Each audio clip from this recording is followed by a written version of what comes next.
Imagine, if you will, the sound of a house breathing. Not the wind rattling a loose window pane, but something deeper.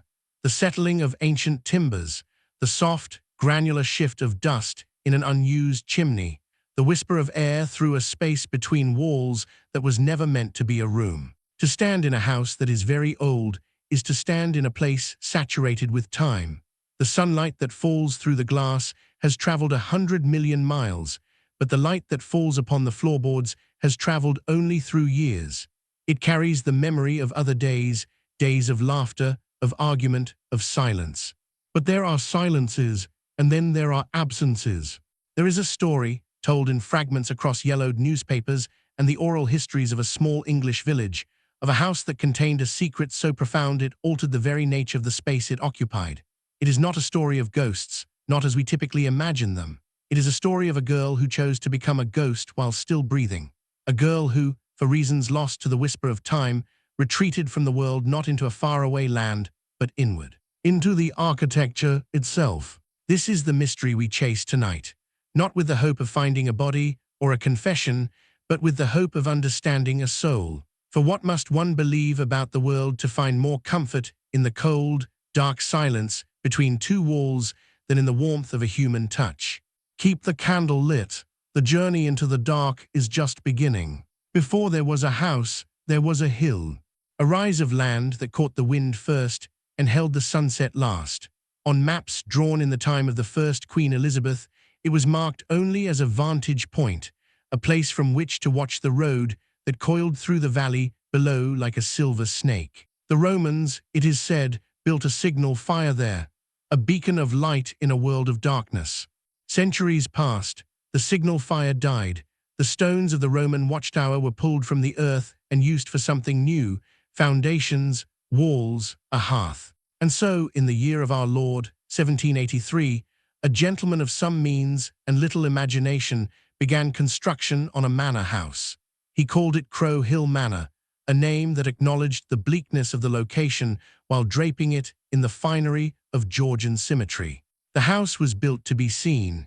Its front facade was a mask of perfect proportion, 12 windows to let in the light, a great oak door to welcome the world. It was a declaration of wealth, of order, of a family's place in the universe. But a house, like a person, has two faces. Behind the mask, at the back of the house where the hill sloped sharply away, the architecture told a different story. Here, the walls were rougher, the windows smaller. This was the domain of the servant, the function that enabled the form. And deeper still, embedded in the very bones of the structure, were spaces that served no function at all, or perhaps a function that had been forgotten. Priest holes, they were called in older times, secret chambers where Catholic families would hide their clerics from the king's men. By 1783, the religious wars were a distant memory, but the knowledge of how to build a secret remained in the hands of the masons. It was a craft passed down in whispers, a knowledge of voids. A space between the walls, a pocket of darkness behind the larder, a crawl space beneath the back stairs. The gentleman of little imagination likely never knew they were there. He saw only the plans, the clean lines, the elegant proportions. But the masons, men who still remembered the old ways, they built into the house a gift for the future, a space for a secret that did not yet exist.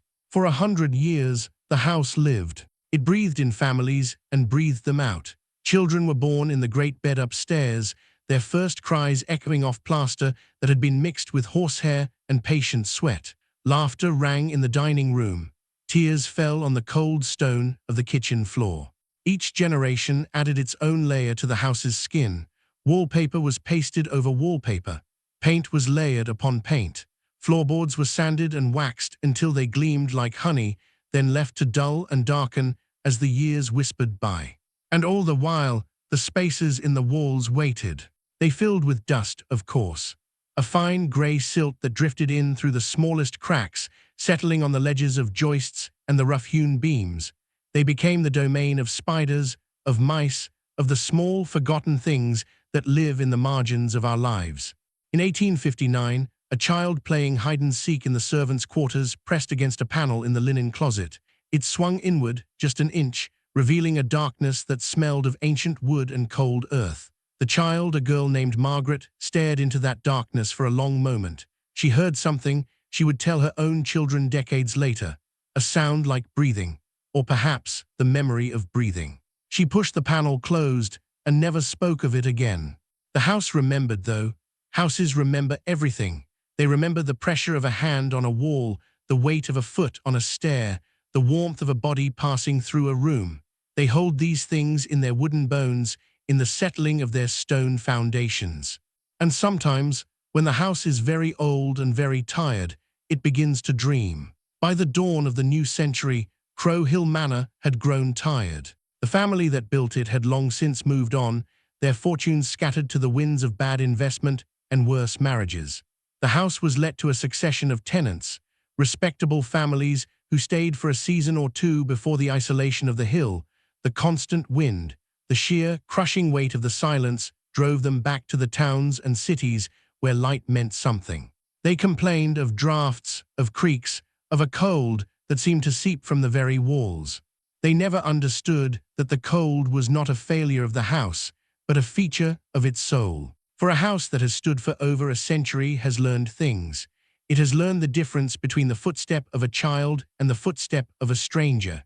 It has learned the language of the weather, the way the rain sounds different on the roof of the kitchen than on the roof of the ballroom. It has learned to hold silence not as an absence of sound, but as a presence.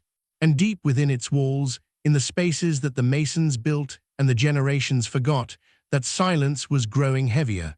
It was waiting for a heartbeat soft enough, a breath quiet enough, a soul small enough to fill it. The house was waiting for a girl who was tired of the world. The wind carried the scent of autumn from the valley, the last light of dusk bled from the sky, and on the hill, the dark shape of the manor settled just an inch into the earth. Somewhere deep in its bones, a space held its breath. Time is a river, and we are all standing on its banks, watching the water carry the past away from us. But every so often, the river gives something back. In the autumn of 1954, a family named Pierce moved into Crow Hill Manor. They were not wealthy, not romantic.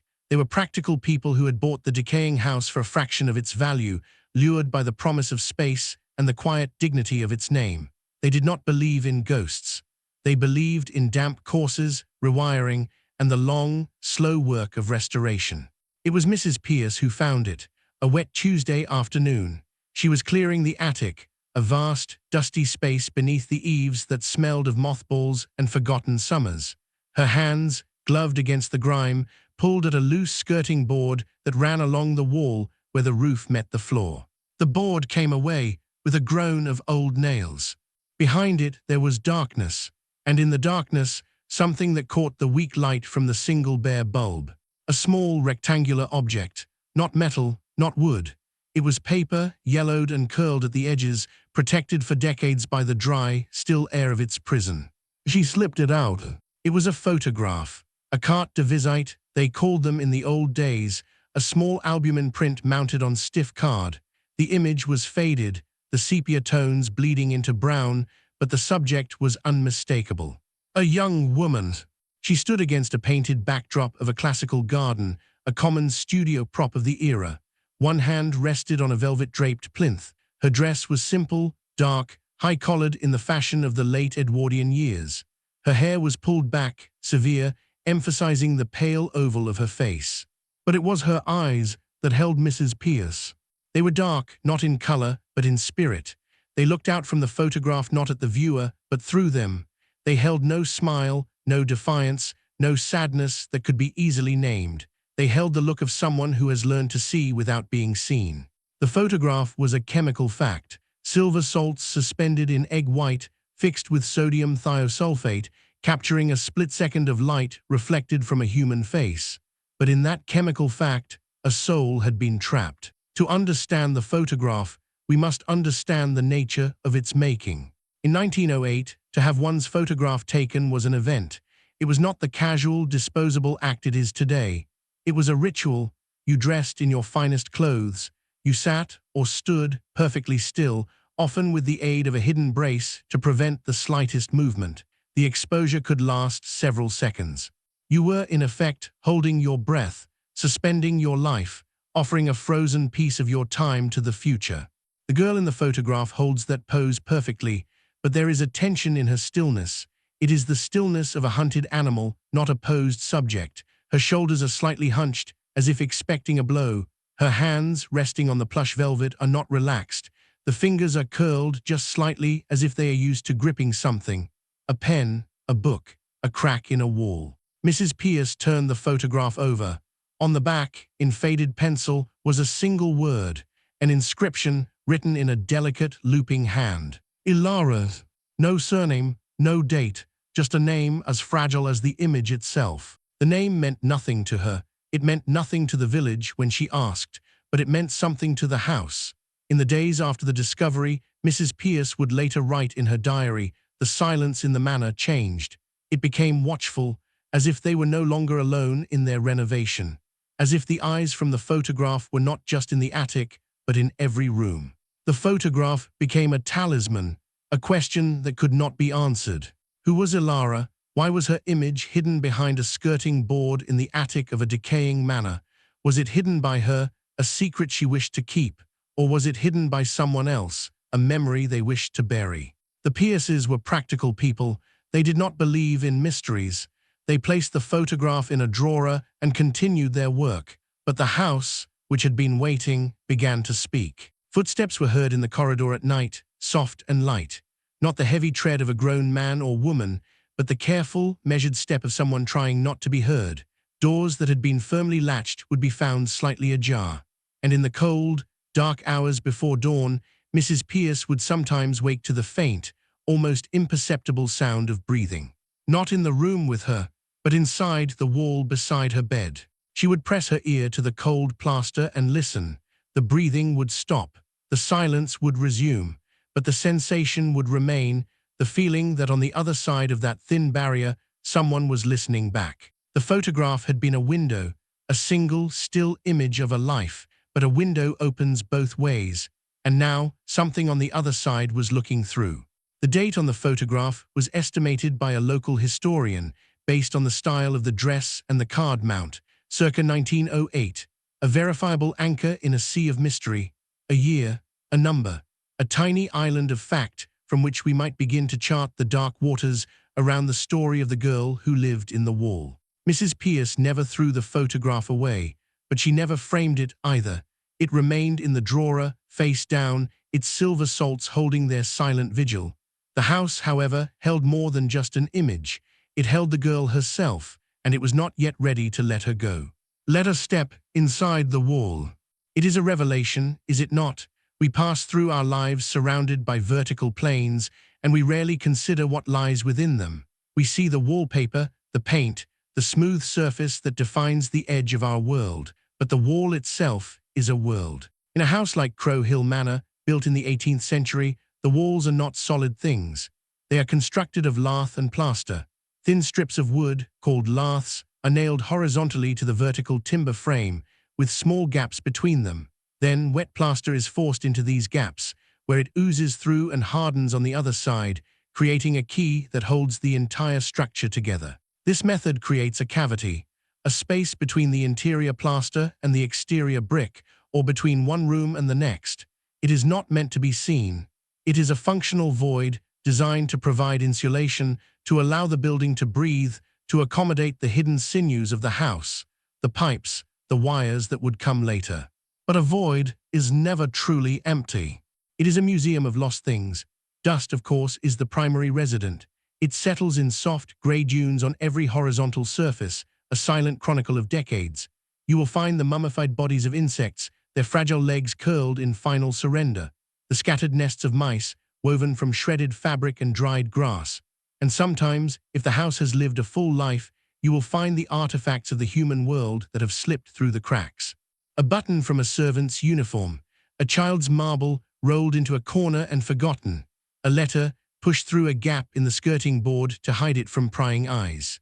This is the world that existed before the girl, a silent, dark, enclosed universe, a place of absolute quiet, broken only by the subtle sounds of the house's own life, the creak of a timber settling, the scratch of a mouse in the wall, the distant murmur of human voices from the other side.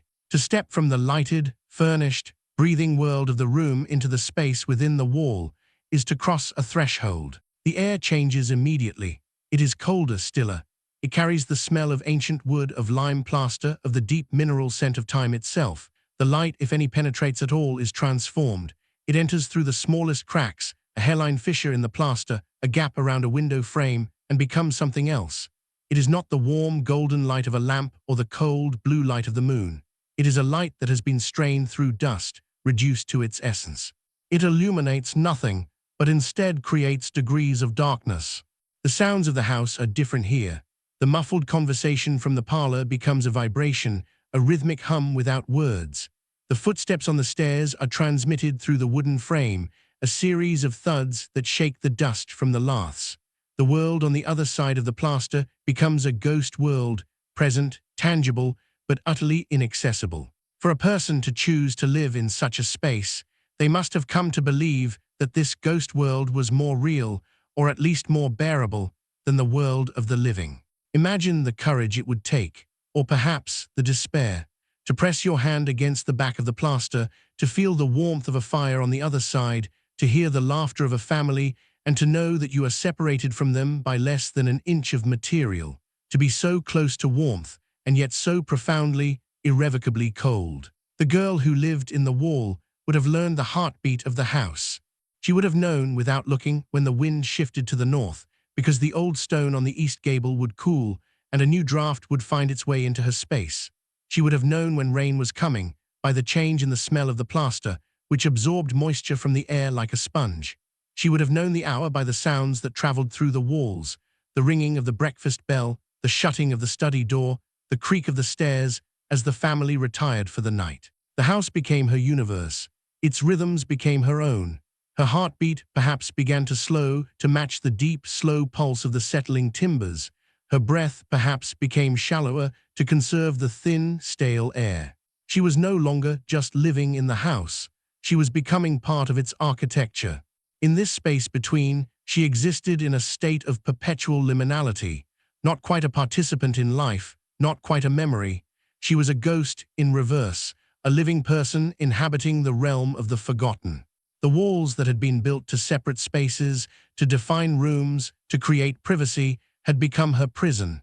But a prison can become a sanctuary if the world outside is cruel enough, and a sanctuary can become a tomb if you stay too long. The house breathed, the dust settled, and in the darkness, a girl listened to the sound of a life she could no longer touch, waiting for a reason to return, or waiting for the silence to finally, completely take her. It was not the Pierces who found the room. They were good people, but they were not curious people. The photograph had been a strange accident, a momentary crack in the mundane. They had placed it in a drawer and for the most part forgotten it. The house continued to settle and they continued their renovations. But houses have a way of revealing their secrets when they are ready, not when we are looking. In the spring of 1956, a structural survey was required. The local council, concerned about the stability of the old manor, sent a man named Arthur Finch. He was a practical man, with calloused hands and a mind for load-bearing walls and damp-proof courses. He was not a man given to flights of fancy. He was in the linen closet on the first floor, tapping the walls with the butt of his hammer, listening for the solid thud that indicated a supporting beam. He tapped, he listened, and then, behind a stack of faded sheets, his hammer found a different sound. A hollow sound, a sound that spoke of space beyond the plaster. He pulled the sheets away. The wall looked ordinary enough, papered in a faded floral print that had likely been there since the turn of the century. But his trained eye noticed something. The skirting board at the base of the wall was not continuous. There was a seam, a vertical line, so fine it was almost invisible. He pressed, nothing. He pushed harder. And then, with a groan of wood that had not moved in half a century, a section of the walls swung inward. The air that emerged was ancient. It was cold and dry and carried a scent that Arthur Finch would later describe as the smell of a closed church. Not decay, not rot, just absence, the smell of a place where time had stopped. He took a step inside. His torch cut through the darkness, revealing a space no more than 6 feet wide and perhaps 10 feet long. It was not a natural room. It was the space between the main bedroom and the back staircase, a void that had been captured and made into a shelter. And it contained the debris of a human life. Against one wall, a small iron bed frame, the metal cold and speckled with rust. The mattress was long gone, rotted to dust and straw, but the shape of it remained, a slight depression in the debris on the floor. Beside the bed, a stack of books. Their leather covers were cracked, their pages swollen and rippled by the damp of countless winters.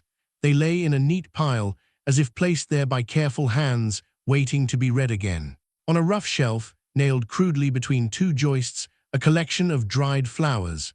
They were brown, skeletal, their petals like ancient parchment. They had been gathered, perhaps from the edges of the estate, brought into this dark space as a reminder that color existed in the world. And on the floor, beneath the layer of dust, a small copper coin. Arthur Finch bent and picked it up. He rubbed it on his sleeve. The date emerged from the patina, 1901, a halfpenny from the first year of a new century, a century this hidden occupant would experience only from within these walls. He stood in that small space, a man of the 1950s, surrounded by the relics of a life from 50 years before. He felt, he would later confess, like an intruder, not in a house, but in a memory. He was standing in someone's bedroom, someone's prison, someone's sanctuary, and he had no right to be there. The discovery spread through the village like a held breath finally released. The old stories, the whispers of a peculiar family at the manor, suddenly had a place to land. The rumors of a sickly daughter, a hidden child, took on a new and terrible shape. They had not been entirely wrong. There had been a child, and she had been hidden, not in a tower, not in a basement, but in the very bones of the house itself. Arthur Finch reported his find. The authorities were notified, but what law had been broken? What crime had been committed? There was no body. There was only a space, and the things a person leaves behind when they vanish from the world. The books were examined. The dried flowers were pressed between glass. The halfpenny was logged and dated. It became the single verifiable fact of the chapter. A coin from 1901, found in a space that had been sealed for decades, proof that someone had been there, had lived, had perhaps dropped it from a pocket while reaching for a book in the dark. But the question remained, where was she? The alcove was not a grave. There was no skeleton curled on the iron bed, no final message scratched into the plaster. It was as if, one day, she had simply walked out, or as if, in the way of such stories, she had been absorbed into the walls themselves, becoming one with the dust and the silence. The house had given up one of its secrets, but in doing so, it had only deepened the mystery. For a person can leave behind their books, their flowers, their small, precious coin, but they cannot leave behind the reason they chose to live in the dark. That reason remained, hidden in the space between the walls, waiting for someone to understand. A house may hold the physical evidence of a life, but a village holds its echo. In the years following the discovery of the alcove, the story of the girl in the wall began to drift down from Crow Hill and into the valley. It moved slowly, as stories do in places where time moves slowly. It was carried on the breath of the postman, debated in the warm silence of the public house, whispered over garden fences. The old ones remembered, or thought they remembered. There was a woman, in her 90s, who lived in a cottage at the edge of the village green. Her name was Mrs. Holloway, and as a child in the first years of the 1900s, she had been employed as a maid at the manor. Her memories were fragments, shards of glass from a broken mirror. She spoke of a family who came to the manor when she was very young, not the original owners, but a family of newcomers, quiet, private, the kind of people who kept their curtains drawn and their doors locked. There was a father, thin and severe, who walked the grounds alone at dusk, a mother, pale and rarely seen, and a daughter. The daughter, Mrs. Holloway said, was never spoken of. She was not allowed to dine with the family. She was not introduced to guests. When the occasional visitor called, she was sent to her room.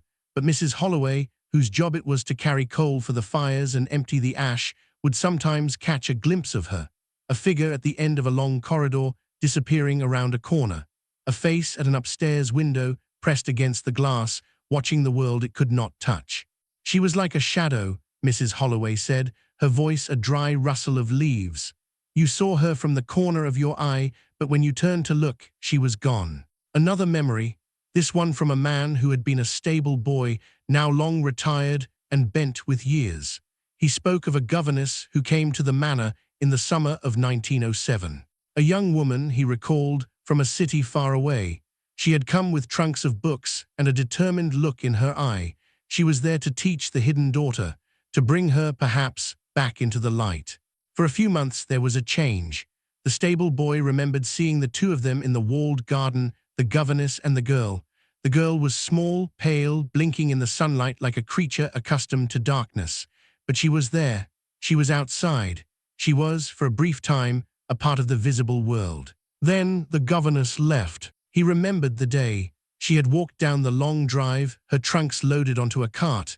She did not look back, and after she was gone, the girl was seen no more. The stable boy did not know why she left. He only knew that the silence that fell over the manor after her departure was heavier than before. The curtains were drawn tighter, the doors were locked more firmly, and the shadow at the window was never seen again. Rumors, of course, followed. The governess had been dismissed for getting too close. The girl had been sent away. The girl had died.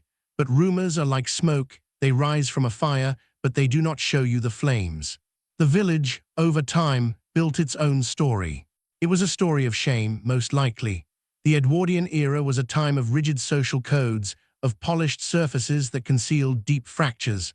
A daughter who was different, who was touched, who was melancholic, who did not fit the mold of polite society, was a problem to be solved, and the simplest solution was the one the architecture itself provided.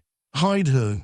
Not in cruelty, perhaps, not with malice, but with the quiet, desperate cruelty of a family protecting its reputation. The walls of Crow Hill Manor had held secrets for over a century. They could hold one more. But the village story also contained a thread of something else. A suspicion that the girl had not been entirely unwilling. There was talk, in the darkest corners of the memory, that she had chosen the wall, that the world of light and sound and expectation had been too much for her, and she had retreated, like a wounded animal, into the dark. The witnesses were unreliable. Their memories were softened by time, colored by imagination. They could not agree on the color of her eyes, the sound of her voice, the year of her disappearance. They could only agree on one thing: she had existed, and then she had not. The village held its breath, like the house, and waited for a truth that would never fully come. The story was all they had, and in the end, a story is sometimes more true than a fact. A fact tells you what happened. A story tells you what it meant. When Arthur Finch first shone his torch into the hidden alcove, the stack of books beside the iron bed was the first thing his light found. They were not arranged haphazardly. They were stacked with care, the largest at the bottom, the smallest at the top. A small, sad tower of paper and leather built to withstand the long, slow erosion of time. They were removed, one by one, and examined. Each book was a door. The first was a volume of poetry by John Keats. Its cover was loose, its pages spotted with foxing, those tiny brown age spots that spread across old paper like a disease. But the title remained legible, stamped in faded gold leaf: Lamia, Isabella, The Eve of St. Agnes, and other poems. It was a book of dreams and shadows, of lovers who were not what they seemed, of rituals performed in the dark, of beautiful, terrible things that existed on the edge of reality. The second was a novel, a well-worn copy of Emily Bronte's Wuthering Heights, the story of a love so fierce, so wild, that it could not be contained by the walls of a house or the boundaries of a grave. A story of a man who loved a woman beyond death, and of a girl who grew up in the shadow of that impossible passion. The third was a surprise, a child's primer on botany, its illustrations hand-colored and delicately precise. The wild flowers of the British countryside. It was a guide to the world outside, a catalogue of names and shapes and colors that she could only experience through the pages of a book. And there were others, a collection of fairy tales by the Brothers Grimm, a worn Bible, its pages soft as cloth from handling, a novel by Charles Dickens, Bleak House, with its haunting depiction of London's fog and the slow, grinding machinery of the law. These were her companions, her teachers, her friends. But it was what was written in the books that truly opened a window. On the pages, in the margins, in the spaces between printed lines, the girl had left her mark, Tiny, spidery handwriting, done in pencil so faint it was almost invisible. Notes, questions, conversations with herself. Beside a passage in Wuthering Heights, where Heathcliff pounds his head against a tree trunk in his grief, she had written a single word: why. In the Keats, beside the lines, she dwells with beauty, beauty that must die, she had drawn a small, delicate flower, a primrose, perhaps, a thing of beauty pressed in ink, a reminder of something she could not touch. In the botany primer, she had not written, but she had marked. Tiny check marks next to the names of flowers she had, perhaps, seen from her window or gathered on those rare, brief forays into the garden. Bluebell, foxglove, honeysuckle. The most haunting discovery was in the Bible. In the book of Psalms, chapter 27, verse 10, the text read, "When my father and my mother forsake me, then the Lord will take me up." Beside it, in that same faint pencil, she had written, "They have." Not a question, not a plea, a statement, a quiet, devastating acceptance of her reality. They had forsaken her, and so she had turned to the only thing left, the darkness, the silence, and the books that spoke to her of other worlds. Through these fragments, we begin to hear her. Her voice is not a sound. It is a presence in pencil marks, a ghost in the margins. It is the voice of someone who learned to think in solitude, to shape her thoughts into words that no one would ever read, or so she believed. She wrote not to communicate, but to exist, to leave a trace of herself in a world that had tried to erase her.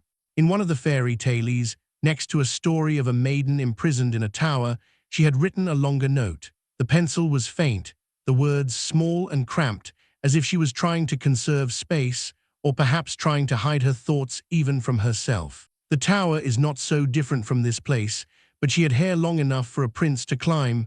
I have only the dust, and the dust does not climb, the dust only waits. It is a heartbreaking image. The girl in the wall, comparing herself to Rapunzel, seeing in the fairy tale not a story of rescue, but a story of privilege. The imprisoned maiden in the story had a means of connection, her hair, a ladder, a prince. The girl in the wall had nothing, only dust, only waiting. Her reading was not an escape. It was a mirror. She saw herself in the passionate, doomed figures of Bronte's Moors. She found beauty in Keats's poems of transience and loss. She catalogued the wild flowers of a world she could not walk through. She read of God's promise to the forsaken, and she marked the verse that spoke her truth. The books were her only witnesses. They received her thoughts, her questions, her tiny drawings of flowers. They held them in their pages, preserving them for the day when someone would finally come, would finally open them, would finally read the words of a girl who lived in the dark. That day came, 50 years too late. Imagine the light. Not the light we know, the light that fills a room, that dances on water, that warms the skin. Imagine a different kind of light, a light that exists only as a line, a thin, vertical seam of paler darkness that appears when the sun rises and fades when the sun sets. This was her world. High up in the wall, where the lath and plaster met the stone of the outer wall, there was a crack. Perhaps it had always been there. Perhaps she had made it, widening a gap with a hairpin or a fingernail, driven by a need that was deeper than reason, the need to see. Through that crack, she could observe a fragment of the world, a slice of the garden, the edge of the lawn where it met the wild grass of the hill, a single oak tree that stood sentinel against the sky. She could watch the seasons pass on that small patch of the visible, the green of spring, bright and sharp, the heavy, dark green of summer, the fire of autumn, the bare, black branches of winter, traced against a sky the color of cold iron. She learned to tell time by that light, the thin, golden line of morning that crept across the floor of her space, the stronger, broader band of afternoon that illuminated the dust motes dancing in the air, the slow, regretful fading as dusk gathered, and the crack became just another seam of darkness in a world of dark. Time moved differently in the wall. In the world outside, time was measured by clocks and bells and the schedules of meals. In the wall, time was measured by the angle of that single crack of light, by the temperature of the air, by the sounds that traveled through the plaster. She would have known when winter came, not by the cold alone, but by the silence. The birds fell silent. The wind had a different voice, a low, mournful howl that wrapped itself around the house and seeped through the stones. The crack of light grew dimmer, weaker, as if the sun itself was retreating from the cold. In the depths of winter, the darkness was absolute. There was no difference between day and night. She would have had to mark the passage of time in other ways, by her own breath, perhaps, counting the days in exhalations, by the rhythm of her heartbeat, a small internal clock ticking in the vast silence. Spring would have been a resurrection, the first thin line of light returning a little stronger each day, the sound of birdsong, muffled but unmistakable, the smell of damp earth carried on a warmer wind finding its way through the smallest cracks. She would have pressed her face to the crack, breathing in the scent of the living world like a starving creature. But spring also brought visitors. The family would spend more time in the garden. Their voices would drift up from below, fragments of conversation, laughter, arguments, the sounds of a life being lived. She could hear them, so close, yet separated by the thin membrane of the wall. She could have reached out and touched them if the wall had not been there. But the wall was there. It was always there. What does such solitude do to a soul? The psychologists have a name for it: sensory deprivation, the slow erosion of the self when the brain is starved of input. But they study it in controlled environments for short periods. They do not study it over years, in the cold dark of a wall, with only a crack of light and the memory of a world for company. She would have talked to herself, first in whispers, then in silence, the words forming only in her mind. She would have had entire conversations with the characters in her books, arguing with Heathcliff, comforting the maiden in the tower, asking Keats what he meant by beauty. She would have dreamed, dreams so vivid they became more real than her waking life, dreams of walking in the garden, of feeling rain on her face, of being held. And then, the waking, the return to the dark, the slow, crushing realization that the dream was not real and this was. Did she forget, over time, what it felt like to be touched? Did the sensation of human warmth become a distant memory, like the memory of a color she could no longer see? Did she begin to forget her own face, having no mirror to reflect it, no eyes to see it?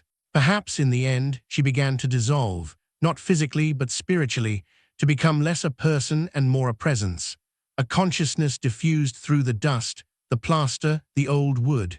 She was no longer a girl who lived in a wall. She was becoming the wall itself. The deterioration of the light was also the deterioration of the self. The line of light grew thinner, not in reality, but in her perception of it. The sounds grew fainter.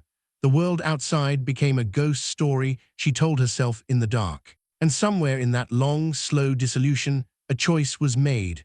Or perhaps a choice was no longer possible. She had passed a threshold, a point of no return. She was no longer waiting to be found. She had become the found. The house had claimed her, not as a prisoner, but as a part of its own enduring structure. We have spoken of her as a victim, the hidden child, the forgotten daughter, the prisoner in the wall. The story we have told ourselves is a story of cruelty and confinement. But the books speak a different language. The marginalia, faint and private, suggests a more complex truth. They had forsaken her. She wrote that herself. But in her notes, in the quiet conversations she held with the pages, there is no cry for rescue. There is no plea for someone to find her, to break down the wall, to lead her back into the light. There is only observation, reflection, a kind of peace. What if the wall was not a prison, but a sanctuary? The Edwardian world was not kind to women who were different. A daughter who was melancholic, who saw the world too clearly, who did not smile on command, who could not perform the rituals of polite society, such a daughter was a problem. She was a crack in the family's facade, a flaw in the polished surface.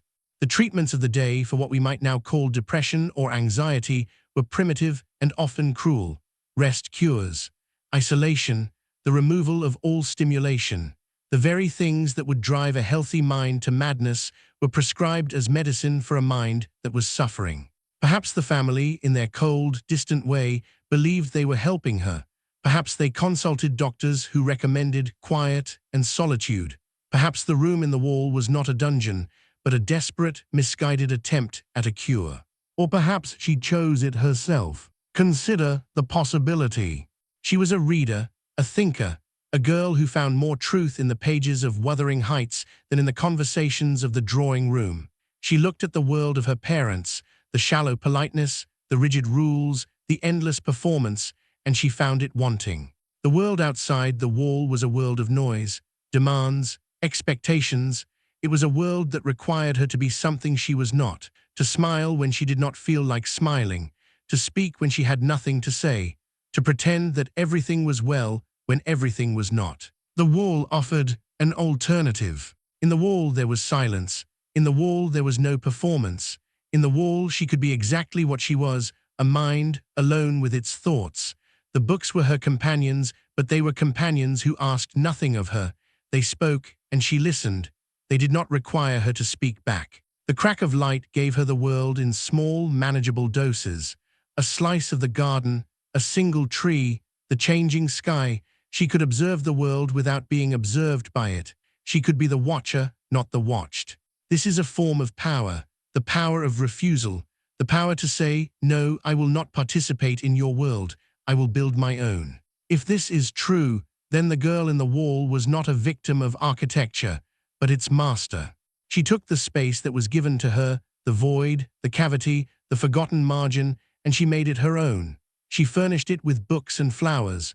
She marked the passage of time with the crack of light. She filled the silence with the voices of poets and novelists. She created a world that was bearable. The family in this reading becomes almost irrelevant. They are the distant murmur on the other side of the plaster, the ghosts whose lives she could observe but no longer needed to join. They had forsaken her, yes, but perhaps, in the deepest truth of her heart, she had forsaken them first. The choice to be forgotten is a profound act. It is a decision to remove yourself from the narrative, to become a footnote in your own story. But it is also an act of preservation. You cannot be hurt by a world you have left. You cannot be disappointed by a life you no longer live. In the marginalia of the Keats, beside the line, heard melodies are sweet, but those unheard are sweeter, she had written a single word. Yes. She understood. The music that is not played, the life that is not lived, the self that is not seen, these things exist in a state of perfect, untouchable purity. They cannot be corrupted. They cannot be lost. They simply are. The wall held her, and she held the wall. And together, they created a silence so profound that it could not be broken, even by the discovery, decades later, of the relics she left behind. She had chosen to be forgotten. And in that choice, she had achieved a kind of immortality, not the immortality of fame or memory, but the immortality of the unheard melody, the song that is never sung and therefore never ends. Elara, the name on the back of the photograph, a single word written in fading pencil that has haunted this story from its first moments. But was it her name, or was it something else? A character from a book, a pet name, a word that held a private meaning known only to the writer. Historians, the few who have bothered with the story of Crow Hill Manor, have tried to trace it. They have searched parish records, census documents, family Bibles. The work is painstaking, a slow sifting of dust for grains of truth. In the census of 1901, the manor was occupied by a family named Thorne. The head of the household was a widower, a man of middle age, listed as living on private means. With him were 2 servants and 1 daughter. The daughter's name, according to the census, was Eleanor Thorne, aged 14 in 1901. Elara, the names are close, a slip of the pen, a nickname, a deliberate alteration to hide identity. The threads begin to weave together. Eleanor Thorne, born, the records suggest, in 1887, her mother died when she was young. She was educated at home by a series of governesses, and then, after 1901, her name disappears from the public record. No marriage, no death certificate, no mention in any subsequent census. It is as if, after the age of 14, Eleanor Thorne simply ceased to exist. But the village memory, unreliable as it is, offers a reason. The governess who came in the summer of 1907, the young woman from the city, the stable boy remembered her determined look, her trunks of books. And he remembered the change in the hidden girl, the brief, bright period when she was seen in the garden, blinking in the sunlight. What passed between them in those months? The books in the alcove offer a clue. The volume of Keats, the Wuthering Heights, the Fairy Tales. These were not the books of a child. They were the books of a young woman exploring the landscape of passion and desire. And in the margins, Besides some of the most intense passages, the faint pencil markings are more frequent. Beside the description of Catherine Earnshaw's love for Heathcliff, whatever our souls are made of, his and mine are the same, there is a small, faint checkmark, an acknowledgement, a recognition. Was Eleanor Thorne capable of a love that the world would not accept? In the rigid morality of the Edwardian era, love between women was not a thing that could be named, let alone lived. It was a shadow, a secret, a thing that must be hidden or destroyed. Perhaps the governess saw something in Eleanor that others had missed. Perhaps she saw not a sickly, peculiar girl, but a soul of rare depth and sensitivity. Perhaps, in the quiet hours of those summer months, a connection was forged that transcended the proper relationship of teacher and pupil. And perhaps the family saw it too, saw the danger in it, saw the potential for scandal, for ruin.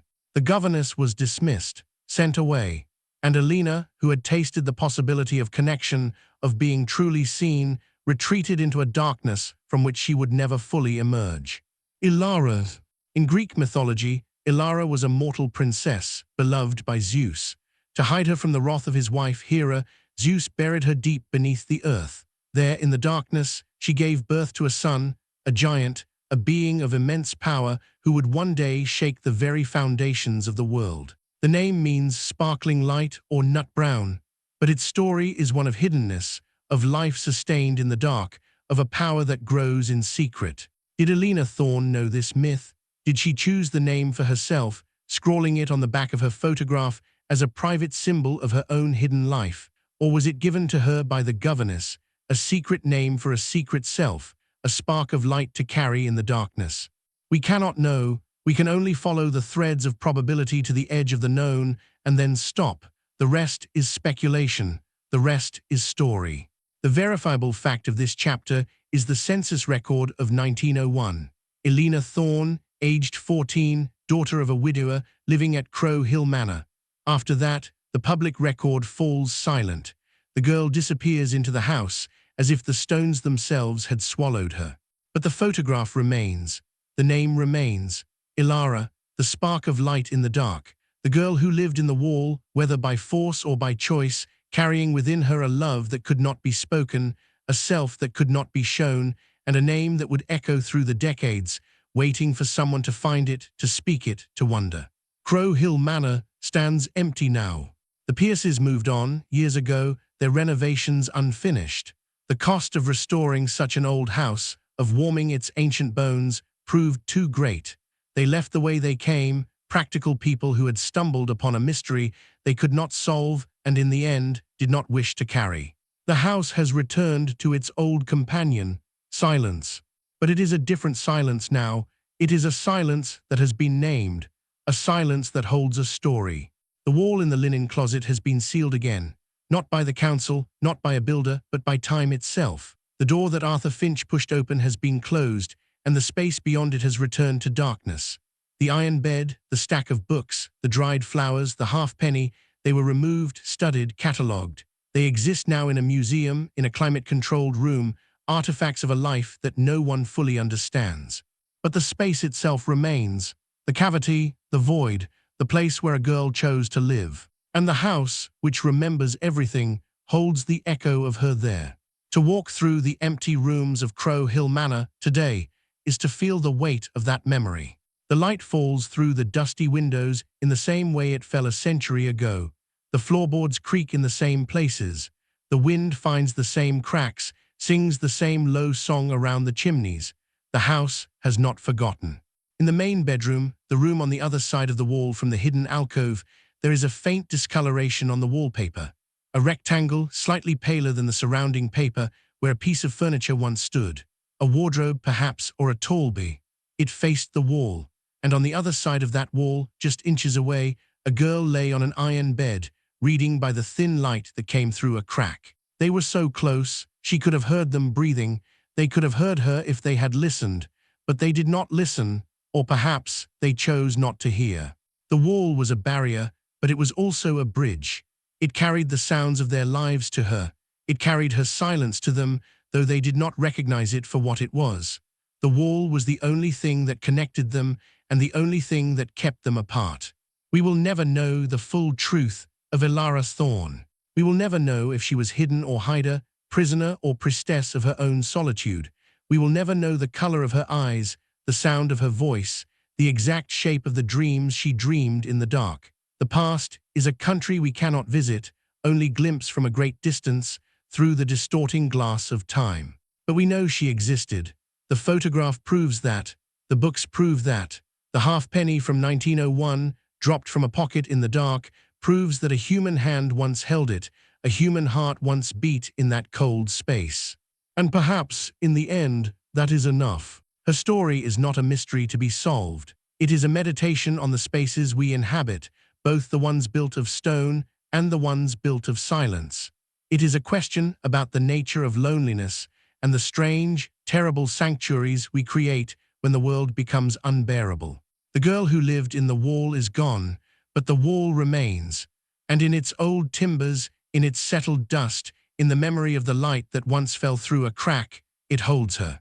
She is the echo in the empty house, the shadow at the corner of the eye, the breath you hear when you press your ear to the cold plaster in the dark. She is the story that waits to be told, and as long as there are listeners, as long as there are hearts that can hold the weight of a forgotten life, she will not be entirely forgotten. The wall remembers. Keep the candle lit.